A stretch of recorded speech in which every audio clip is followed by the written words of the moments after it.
हाँ जी, कैसे हो क्लास 9th वाली। Welcome back to Middle Education. आप लोग का बार बार यही मैसेज आ रहा था कि सर आप क्लास 10th के लिए बहुत कुछ करते हो। सर मैं देख रहा हूँ कि क्लास 10th का आज जो पेपर था 75 में से 71 नंबर का हिंदी का पेपर सेम टू सेम आ गया। सर इससे पहले जो मैथमेटिक्स का पेपर था 75 में से सर 65 नंबर का सेम टू सेम आ गया। सर हमारे लिए क्यों कुछ नहीं कर रहे हो? यही तुम बोल रहे थे ना, यही तुम बोल रहे थे ना। बस भाई बस, अब वो समय होता है खत्म। अब तुम ठान लो, और मैंने ठान लिया कि अब तुमको एग्जाम में तुमको भी टॉप कराना है। अब तुम्हें करना क्या है, ध्यान सुनो, मेरे सारे वीडियोस को बहुत अच्छे देखना। मैं तुम्हारे सामने विज्ञान का 4 सेटों में क्वेश्चन पेपर लेकर आऊंगा। जी हाँ, तुमने सही सुना, 4 सेटों में। और अगर तुमने चारों सेटों को अच्छे से लगा लिया ना, यकीन मानो कल का पेपर 100% यहीं से आएगा। और जिस प्रकार से क्लास 10th वाले बच्चे टॉप कर रहे हैं, तुम भी टॉप करोगे, तुम भी टॉप करोगे। बस अब तुम तैयारी बना लो। तो हम बिना टाइम वेस्ट किए फटाफट करते हैं अपने वीडियो को शुरू। और देख लो, इस प्रकार से रहेगा पूरे पूरे क्वेश्चंस। सारे क्वेश्चन को उड़ाना मेरे साथ, कसम खा लो, कसम खा लो कि हम सारे वीडियोस को देखेंगे। चलो फटाफट, पहले मुझे कमेंट में बताओ कि तुम देखोगे या नहीं। अगर तुम नहीं देखोगे ना तो देख लेना, मैं नेक्स्ट पार्ट का वीडियो शूट नहीं करूंगा। तो तुम्हारे कमेंट के ऊपर रहेगा टोटल, और टोटल तुम्हारे कितने कमेंट आ रहे हैं, कितने तुम बच्चे जुड़ पा रहे हो, और कितने बच्चे टॉप करने के इरादे से आएंगे। लेकिन ये मेरा पहला वीडियो होने जा रहा है, ये मेरा पहला वीडियो है। देख लेना, कल सुबह होते होते, कल तुम सुबह होते होते टॉपर बन के निकलोगे, गारंटी के साथ कहता हूं। मेरे अगर तुम 4 वीडियो को फॉलो कर लिए, मात्र 4 वीडियो को, देख यार, एक वीडियो मेरा मुश्किल से 20 मिनट का रहेगा, मुश्किल से 20 मिनट का रहेगा। और अगर तूने इस 20 मिनट का समय मेरे को दे दिया ना, यकीन मान, 20 मिनट एक बार, 20 मिनट एक बार, 20 मिनट एक बार, 20 मिनट एक बार, मतलब टोटल 80 मिनट चाहिए। और 80 मिनट अगर तूने मेरे साथ दे दिया, मेरे को अपना टाइम दे दिया, मेरे सारे वीडियोस को फॉलो कर लिया, यकीन मान भाई, कल का विज्ञान का पेपर पूरा पूरा यहीं से आएगा, इसके बाहर से एक भी क्वेश्चन नहीं जाएगा। तो चलें, क्लास 10th के तर्ज में तुम्हारे लिए लेकर के आया हूं। 75 नंबर का हमारा पेपर रहेगा। ऐसा हम चीज, इन चीजों से मतलब नहीं है, हम आगे बढ़ते हैं, ठीक है। वैसे 75 का पेपर है, समय 3 घंटे एंड खूब सारी बातें लिखी है, आप भाड़ में जाए, हमें सीधे क्वेश्चन देखना है। क्वेश्चन कह रहा है सही विकल्प चुन कर लिखो, ठीक है भाई। दो या दो से अधिक समांगी पदार्थ के मिश्रण क्या कहते हैं? बच्चे बच्चों को पता है कि विलयन कहते हैं, रट लेना। दो या दो से अधिक समांगी पदार्थ के मिश्रण को विलयन कहते हैं। पदार्थ की कितनी अवस्थाएं होती है? 3 अवस्था होती है, ठोस, द्रव, गैस, खत्म। बस बस बस, सड़ी सड़ी क्वेश्चन आ रहे हैं, ठीक है। बर्फ का गलनांक कितना होता है? तो 273।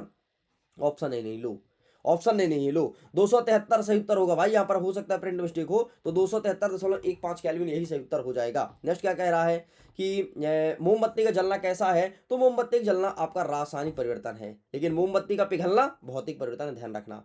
मोमबत्ती का जलना रासायनिक है, मोमबत्ती का पिघलना भौतिक परिवर्तन है, ध्यान रखना। जितने भी वस्तुनिष्ठ तुरंत याद कराऊंगा मैं, ठीक है। नेक्स्ट कहता है कैनॉल रे की खोज किसने की है? अरे वेरी सिंपल यार, कैनॉल रे की खोज किसने की है? ई गोल्डस्टीन ने, खत्म। लो, नेक्स्ट क्या कह रहा है आपका 6वां नंबर कि आत्महत्या की थैली किसे कहते हैं? लाइसोसोम को आत्महत्या की थैली कहते हैं। माइट्रोकॉन्ड्रिया को कोशिका का ऊर्जा गृह कहते हैं। रट मारो, बात खत्म। लो, यही पूछेगा, गारंटी के साथ कहता हूं यही पूछेगा। लो, नेक्स्ट कहता है प्रश्न क्रमांक 2, रिक्त स्थान की पूर्ति करो। जीवन की मूलभूत इकाई क्या कहलाती है? कोशिका, बस खत्म। नेक्स्ट क्या कहता है क्लोरोफिल में क्या पाया जाता है? तो क्लोरोफिल में पाया जाता है पर्णहरिम, पर्णहरिम, पर्णहरित या हरित लवक, कुछ भी लिख दो, तुम लिख दो ना हरित लवक, हरित लवक, ठीक है। नेक्स्ट कहता है हमारे शरीर में गति के लिए उत्तरदायी कौन है? पेशी, पेशी उत्तरदायी है, ठीक है। नेक्स्ट क्या कह रहा है पौधे की पत्ती में पाए जाने वाले छिद्र जिनमें से गैसों का आदान प्रदान होता है, उसे क्या कहते हैं? सिंपल सा, उसे क्या कहते हैं? उसे हम कहते हैं रंध्र। तो यहाँ पर रंध्र लिखना है, ठीक है। नेक्स्ट क्या कह रहा है कि प्रति इकाई समय में हुआ विस्थापन क्या कहलाता है? इसे हम वेग कहते हैं, यहाँ पर वेग लिखना है। और अंतिम कहता है कि दाब एक कैसी राशि है? तो दाब एक अदिश राशि है, यहाँ पर अदिश लिखना है।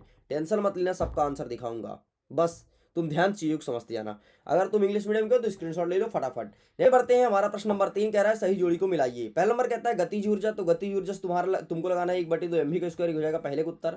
नेक्स्ट क्या कह रहा है कि ध्वनि से अधिक गति से चाल, तो ये हो जाएगा पराश्रव्य ध्वनि या पराध्वनि, ठीक है, तो ये दूसरे का उत्तर। नेक्स्ट कहता है फ्लोएम, ठीक है, तो अभी इसको छोड़ते हैं, ठीक है, फ्लोएम को छोड़ते हैं। देखो यहाँ पर ऑप्शन क्या है, पत्री, पत्ती, तंत्रिका, उत्तक और क्रिया प्रतिक्रिया, वेग में परिवर्तन, न्यूटन और एंजियोस्पर्म, ठीक है, इसे छोड़ते हैं। पर्णहरिम, पर्णहरिम से लगा देना पत्ती, पर्णहरिम कहाँ पाया जाता है? पत्ती पाया जाता है, तो ये हो जाएगा आपके चौथे का। अभी 3 नंबर छोड़ रहे हैं। संदेश का वहन, संदेश का वहन कौन करता है? तो यहाँ पर क्या क्या दिया है? न्यूटन दिया है, वेग में परिवर्तन दिया है, क्रिया प्रतिक्रिया, तंत्रिका, उत्तक, तो यहाँ पर लगाना है तुमको तंत्रिका उत्तक, हो जाएगा 5वें का।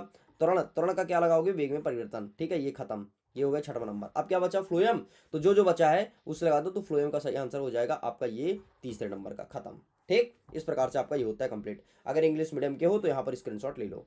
नेक्स्ट क्या कहता है, प्रश्न क्रमांक 4, एक वाक्य में उत्तर दो। जल का गलनांक केल्विन पैमाने पर कितना होता है? अरे यार 273, याद रखना 273.15 केल्विन होता है, 273.15 केल्विन होता है। नेक्स्ट कहता है कि दाब का मात्रक क्या है? Pascal, pascal, pascal, pascal, pascal, दाब का मात्रक पास्कल। मिश्र धातु पीतल के घटक कौन कौन से हैं? तो पीतल बनता है तांबा और तांबा प्लस जस्ता से, तांबा और जस्ता से बनता है पीतल, तांबा और जस्ता से बनता है पीतल। आईयूपीएसी का पूरा नाम क्या है? आईयूपीएसी का पूरा नाम है international union of pure and applied chemistry, international union pure and applied chemistry. लाल रुधिर कणिकाओं का जीवन काल कितने दिन होता है? 120 दिन, याद रखना, ठीक है। आरबीसी का जीवन काल 120 दिन होता है और डब्ल्यूबीसी कितने दिन होता है? मात्र 20 दिन होता है, ध्यान रखना। डब्ल्यूबीसी का 20 दिन और आरबीसी का 120 दिन, ठीक है, ध्यान रखिएगा। नेक्स्ट क्या कह रहा है कि एक गाड़ी का ओडोमीटर क्या मापता है? तो गाड़ी की ये दूरी मापता है ओडोमीटर, क्या मापता है? गाड़ी की दूरी को मापता है। खत्म, लो। नेक्स्ट आगे बढ़ते हैं, सही जोड़ी को मिलान के। ए भाई सही जोड़ी यहाँ पर नहीं हो गए रे, यहाँ पे सत्य सत्य होगा, यहाँ पर प्रिंट मिस्टेक है, कोई दिक्कत नहीं। आर्गन का इलेक्ट्रॉनिक विन्यास 288 होता है, क्या ये बात बिल्कुल सही है? हाँ जी बिल्कुल सही है। अनुवांशिक अनुवांशिक इकाई गुणसूत्र कहलाती है? नहीं, गलत है, अनुवांशिक इकाई जीन कहलाती है। अस्थि और उपस्थि एक प्रकार का उत्तक है, ये भी आपका सही हो जाएगा। क्या कहता है, गति का तृतीय नियम का गैलीलियो ने दिया था? नहीं, गैलीलियो ने नहीं बल्कि न्यूटन ने दिया था। नेक्स्ट कहता है भार एक अदिश राशि है? नहीं, भार एक सदिश राशि है। शक्ति का मात्रक जूल होता है? नहीं, शक्ति का मात्रक वाट होता है। खत्म, ले भाई खत्म। बस आगे बढ़ते हैं फटाफट। अब मैं तुमको दूंगा इसका फोटो क्लिक करने के लिए मौका, फटाफट फोटो खींचते आना। छठा नंबर कहता है कि कोलाइडी विलयन के दो गुणधर्म बताना, 2 नंबर का प्रश्न हैगा। अथवा कहता है कि सामांगी और विस्वांगी मिश्रण में अंतर बताइए। तो आइए दिखाते। अच्छा, पहले प्रश्न क्रमांक 1 का पूरा उत्तर का स्क्रीनशॉट ले लो। ये रहा दूसरे का, ये रहा तीसरे का, ये रहा चौथे का और ये रहा तुम्हारे सामने पांचवे का। खत्म, ये देखो। अब आगे बढ़ते हैं, नेक्स्ट क्वेश्चन जो पूछा था ये रहा तुम्हारे सामने, ठीक है, 6वें नंबर का। आप इसका स्क्रीनशॉट ले लो। अथम समांगी विस्वांगी मिश्रण का ये रहा, तो टेका स्क्रीनशॉट लेते जाओ फटाफट। नेक्स्ट क्या कह रहा है, ये जो वैल्यू दिया गया है इसको आपको सेल्सियस से केल्विन पैमाने पर चेंज करना है। और अथम कहता है कि ऊर्ध्वपातन किसे कहते हैं? आइए दिखाते हैं। ये रहा, इसे चेंज करेंगे तो कुछ नहीं करना, 273 जोड़ देना तो ये केल्विन में चेंज हो जाएगा, और इसमें 273 जोड़ेंगे ये भी केल्विन में चेंज हो जाएगा, ठीक है। एंड ऊर्ध्वपातन क्या है? ये रहा। ऊर्ध्वपातन मतलब कुछ नहीं होता यार, जैसे तुम कोई चीज को जला रहे हो ना, तो जलाने के बाद सीधे वो गैस में चेंज हो जाए, उसे कहते हैं ऊर्ध्वपातन। मतलब ठोस से गैस में बदलना ही ऊर्ध्वपातन कहलाता है, जैसे कपूर, ठीक है, ये उत्पादन का उदाहरण है। नेक्स्ट कहता है निम्नलिखित का यौगिक का नाम लिखो, ठीक है। इसे क्या बोलते हैं? Al2SO4 का होल थ्राइस एंड CaCl2। तो ये सबका आंसर लेकर के आए, देखो, aluminium sulphate and calcium chloride. खत्म मेरे भाई खत्म, इतना सस्ता था। नेक्स्ट अथवा कहता है कि द्रव्यमान संरक्षण का नियम क्या है? तो सिंपल सा, ऊर्जा को ना तो हम उत्पन्न कर सकते ना तो नष्ट कर सकते, बल्कि एक रूप से दूसरे रूप में परिवर्तित कर सकते, यही तो कहलाता है द्रव्यमान संरक्षण का नियम। तो ये रहा तुम्हारे सामने लिखा गया है, प्लीज आप इसे भी देख लीजिएगा। आगे बढ़ते हैं, प्रश्न क्रमांक 9 क्या कह रहा है? एक सेकंड भाई, एक सेकंड, यहाँ पर 4 आ गया, एक सेकंड ना, एक सेकंड, हाँ ये रहा 9, ठीक है। हाँ, नेक्स्ट क्या कह रहा है कि कार्बन एवं सोडियम परमाणु के इलेक्ट्रॉन वितरण बताना है। और अथवा में क्या कह रहा है कि इलेक्ट्रॉन और न्यूट्रॉन की खोजकर्ता का नाम बताइए। तो ये रहा सबसे पहले कार्बन का 2 और 4 लिख दे, 4 और 6 लिख देना, सॉरी यार 2 और 4 लिख देना, और सोडियम का लिख देना 2, 8, 1। एंड इलेक्ट्रॉन की खोज किसने की है? सर जे थॉमसन ने। और न्यूट्रॉन की खोज की है जेम्स चैडविक ने। ऐसे क्वेश्चन आ रहे हैं हमारे पेपर में, इतने घटिया प्रश्न आ रहे हैं, ठीक है। लाइसोम को आत्महत्यक थैली क्यों कहा जाता है? और अथवा कहता है कि पादप कोशिका और जंतु कोशिका में दो अंतर बताइए। तो आइए दिखाते हैं लाइसोम को आत्महत्यक थैली क्यों कहते हैं। ये रहा, प्लीज टेक अ स्क्रीनशॉट, बढ़िया इसका फोटो क्लिक कर लो, ठीक है। एंड पादप कोश का जंतु कोश का में अंतर यहाँ पे लिखा गया, इसका भी फोटो खींच लीजिए। तो खींच मेरी फोटो, जल्दी जल्दी फोटो लेते हैं ना, और सारे क्वेश्चन को अच्छे से तैयार कर लेना। अगर तुम मेरे साथ बने रहते हो, यकीन मानो कल का पेपर फोड़ दोगे। आज देखियो ना, हो क्लास 10th का 75 में से 71 नंबर का जो पढ़ाया था वो आया, अब आएगा रे, कहाँ जाएगा। अगर तुम मन लगा करके बिल्कुल देख रहे हो तो एक बार बताना मुझे जरूर। अगर तुम बताओगे तो कंटिन्यू सीरीज रखेंगे, अगर तुम भी लुंज पुंज रहोगे ढीले ढाले तो ठीक है भैया, हमें क्या, 10th वाले बैठे हैं वो तो डेली कहते हैं सर हमें को पढ़ाओ, है ना। तो चिल्ला रहे हैं, 11th वाले चिल्ला रहे हैं, तुम देखते होगे कमेंट में, है ना। तो तुम बता देना अगर तुम्हें पढ़ना होगा, तो नहीं पढ़ना कोई दिक्कत नहीं भाई मेरे को, ठीक है। 11 नंबर कह रहा है कि रंध्र के 2 कार्य बताओ और एल्पिथेमिस उत्तक के 2 कार्य बताइए। तो ये रहा तुम्हारे सामने रंध्र के 2 कार्य और ये रहा एपिथेलमिस उत्तक, ठीक है, स्क्रीनशॉट ले लो। नेक्स्ट आगे बढ़ते हैं। एक वस्तु के कुछ दूरी तय की गई, इसका विस्थापन 0 हो जाता है अगर वो अपने उत्तर उत्तर को उदाहरण के लिए लिखिए। ठीक है, ये प्रश्न पूछा गया है तो ये रहा तुम्हारे सामने। ठीक है, ये हाँ वहाँ लिख देना कि हाँ यदि वस्तु एक बिंदु से चल करके पुनः उसी में आती है तो विस्थापन शून्य होगा, एंड उदाहरण यहाँ पर तुम्हें देना है। नेक्स्ट क्या कह रहा है, अथवा में एक गणितीय प्रश्न है। एक रेसिंग कार एक समान त्वरण से 4 मीटर पर सेकंड इनवर्स की गति प्रारंभ करती है तो 10 सेकंड पश्चात उसकी दूरी क्या होगी, मतलब कितनी स्पीड से भागेगी। तो ये रहा तुम्हारे सामने, सब लिख दिया हूँ, देखो सूत्र लगा दिया हूँ, S बराबर UT बटे 1/2 AT का स्क्वायर, एंड इस प्रकार से इसका आंसर हो जाएगा 200 मीटर। नेक्स्ट कहता है कि खराब बैटरी वाली कार को कुछ समय तक लगातार धक्का देने पर वह गति की अवस्था में आ जाती है, इससे गति के नियम की पुष्टि होती है, नियम को लिखो। मतलब कौन से नियम का पता चलता है, इससे हमें न्यूटन के पहले नियम का पता चलता है, क्योंकि न्यूटन ने कहा था कि क्रिया का प्रतिक्रिया बल है ना, मतलब जितना हम क्रिया करेंगे उतना ही प्रतिक्रिया होगा, और ये तुम्हें आंसर लिख देना है। आगे बढ़ते हैं नेक्स्ट। इसका अथवा कहता है कि कारण लिखिए, किसी पेड़ की शाखा को तीव्रता से हिलाने से कुछ पत्तियां झड़ जाती है, क्यों। अरे क्या घटिया प्रश्न पूछा यार, सिंपल सा। देखो पत्ती क्या होता है, पत्ती पहले स्थिर रहता है, ठीक है, मतलब पहले स्थिर अवस्था में रहता है, और जैसे हमने जोर से हिलाया ऐसे ऐसे, ठीक है, तो अचानक आया गति अवस्था में, तो स्थिर अवस्था से गति अवस्था में आया, इसलिए पत्तियां टूट के गिर गई। ठीक है, नेक्स्ट यहाँ तक कंप्लीट होता है 13 नंबर तक। अब देखो आगे क्वेश्चन यहाँ पर है। ठीक है, ये रहा 14 नंबर। कहता है कि पानी के सतह पर रखने पर कोई वस्तु क्यों तैरती या डूबती है, कारण लिखना है। और अथवा कहता है कि मुक्त पतन किसे कहते हैं, समझाइए। आइए देखते हैं फटाफट। ये रहा इसका आंसर कि पानी पर कोई वस्तु रखते हैं तो सिंपल सा घनत्व के कारण तैरती है डूबती है। अगर घनत्व अधिक है तो पानी में वस्तु नहीं डूबेगी, अगर घनत्व कम है तो डूब जाएगी। मुक्त पतन क्या है, जब कोई वस्तु केवल पृथ्वी के गुरुत्वीय बल के प्रभाव से नीचे गिरती है उसे मुक्त पतन कहते हैं, इतना आप लिखेंगे। नेक्स्ट कह रहा है किसी वस्तु पर 10 न्यूटन बल लगा रहा है तो बल की दिशा में 2 मीटर विस्थापित करने से इस स्थिति में किया गया कार्य क्या होगा। और अथवा कह रहा है कि ऊर्जा संरक्षण का नियम बताइए। तो आइए देख लेते हैं। ये रहा तुम्हारे पास कार्य। ठीक है, F का मान 10 हो जाएगा, N और S का मान 2 हो जाएगा। ठीक है, और इस प्रकार से तुम्हें इसका सही आंसर 20 जूल लिखना है।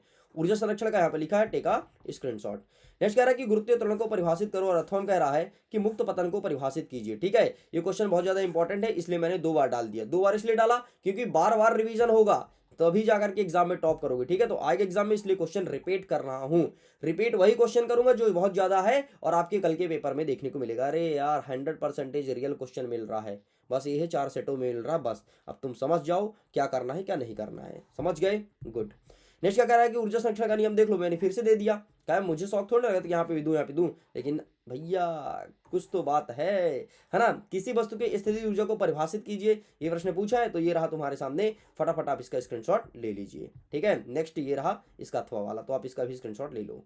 ठीक है, चलो आगे बढ़ते हैं। नेक्स्ट क्या कह रहा है 18 नंबर की कोलाइडी विलयन के 3 गुणधर्म बताओ, और अथवा में कह रहा है कि धातु और अधातु में 3 अंतर लिखो। ठीक, तो आइए देखते हैं कोलाइडी विलयन के 3 गुणधर्म। तो ये रहा तुम्हारे सामने। कोलाइडी विलयन में हमेशा विषमांगी मिश्रण होता है, और इसकी कण जो होती है नग्न आंखों से दिखाई नहीं देता है, और इस प्रकार से तुम्हें लिखना है। और अंतर देखो, ये रहा धातु और ये रहा अधातु। ठीक, ये यहाँ पर धातु का लिखा है और नीचे लिखा है अधातु का। ओके, चलो आगे बढ़ते हैं। 19 नंबर कहता है कि समस्थानिक किसे कहते हैं, एक एग्जांपल देना है। तो ये रहा तुम्हारे सामने समस्थानिक। समस्थानिक क्या होता है, जिसके प्रोटॉनों की संख्या तो समान होती है किंतु जो न्यूट्रॉन की संख्या होती है वो अलग अलग होती है, इसे कहते हैं समस्थानिक। ठीक है, चलो खत्म, ये भी कंप्लीट होता है।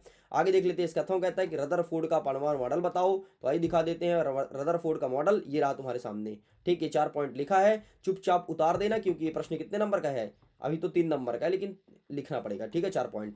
नेक्स्ट क्या कह रहा है कि गुरुत्वाकर्षण का सर्वाधिक नियम क्या है, और अथवा कह रहा है कि एक वस्तु का द्रव्यमान अगर 100 किलोग्राम है तो पृथ्वी पर इसका भार कितना होगा। बहुत अच्छा प्रश्न पूछा है। तो ये देखो, सबसे पहले ऊपर वाला गुरुत्वाकर्षण का नियम क्या होता है। ठीक है, एफ बराबर G m1m2/r², एंड ये देख लो तुम्हारे अथवा वाला यहाँ पर दिया गया है। ठीक है, तो इसको कुछ मत कर भाई, 10 उसका द्रव्यमान है, और द्रव्यमान से और यहाँ पर तुम गुरुत्वीय त्वरण का मान लिख दो। तो गुरुत्वीय त्वरण मतलब स्मॉल जी का मान होता है 9.8, इसको इंटू कर दोगे तो 98 न्यूटन आ जाएगा। ठीक है, इस प्रकार से ये रहा करेक्ट आंसर। आगे देखते हैं। अब 4 नंबर के क्वेश्चन स्टार्ट हो गया है। ये कह रहा कि निम्नलिखित के सूत्र लिखो, सिंपल सा। Sodium oxide, aluminium chloride, sodium sulphate and magnesium hydroxide. आओ दिखाते हैं। ये देखो, सबसे पहले कहता है सोडियम ऑक्साइड Na2O। ठीक है, एल्यूमिनियम क्लोराइड AlCl3। नेक्स्ट कहता है सोडियम सल्फाइड Na2S। नेक्स्ट कहता है कि मैग्नीशियम हाइड्रोक्साइड MgOH का होल ट्वाइस। खत्म मेरे भाई, ले। नेक्स्ट क्या कहता है कि ये सूत्र दिया, इसका नाम लिखना है। अरे सड़ा सड़ा प्रश्न पूछ रहा हो, दिखाते हैं इसका आंसर। बस सब ऐसे ही तुमको दे दूंगा, ठीक है। एल्यूमिनियम सल्फेट होता है, ये होता है कैल्शियम क्लोराइड होता है, ये K2SO4 को इसे कहते हैं पोटेशियम सल्फेट, एंड CaCO3 को कैल्शियम कार्बोनेट कहा जाता है। Take a screenshot. 22वां नंबर कह रहा है कि ये युग्मकों के बनने के लिए किस प्रकार की कोशिका का विभाजन होता है, सचित्र वर्णन करना है। और अथवा में कह रहा है कि पादप कोशिका का चित्रण आइए, आइए फटाफट इसको भी देखते हैं, ठीक है। ये रहा युग्मक वाला, ठीक है, स्क्रीनशॉट। अच्छा, चित्र मैं नहीं लाया हूं भाई, चित्र आप अपने बुक से देख लेना प्लीज, ठीक है। आगे बढ़ते हैं, नेक्स्ट क्वेश्चन क्या कह रहा है 23वां नंबर, कि एक कुली 10 किलोग्राम बोझ धरती से 2 मीटर ऊपर उठा करके अपने सिर पे रखता है, उसके द्वारा बोझ पर किया गया कार्य की परिकल्पना कीजिए। और अथवा में क्या कह रहा है कि परिभाषित करना है कार्य, गतिज ऊर्जा, शक्ति, स्थितिज ऊर्जा। आओ देखते हैं फटाफट। ये रहा तुम्हारे सामने कुली वाला, स्क्रीनशॉट ले लो, इसका आंसर आएगा 196 जूल। एंड ये रहा इसमें इसका डेफिनेशन, टेक अ स्क्रीनशॉट। कैसा लगा शॉट, ठीक है, खत्म होता है भाई। अब तुम एक बार रिवीजन कर लेना फटाफट फटाफट फटाफट, जल्दी तुम्हारे पास दूसरा पार्ट आएगा अगर तुम कमेंट करोगे तो। अगर कमेंट नहीं किए तो मुझे शौक नहीं वीडियो बनाने के लिए, मैं जाकर क्लास 11 वाले बच्चों को पढ़ाना स्टार्ट कर दूंगा। मैं वीडियो करता हूँ, थैंक्स फॉर वॉचिंग, खुश रहिए, पढ़ते रहिए, मुस्कुराते रहिए, जल्दी मिलते हैं नेक्स्ट पार्ट के साथ, बाय बाय।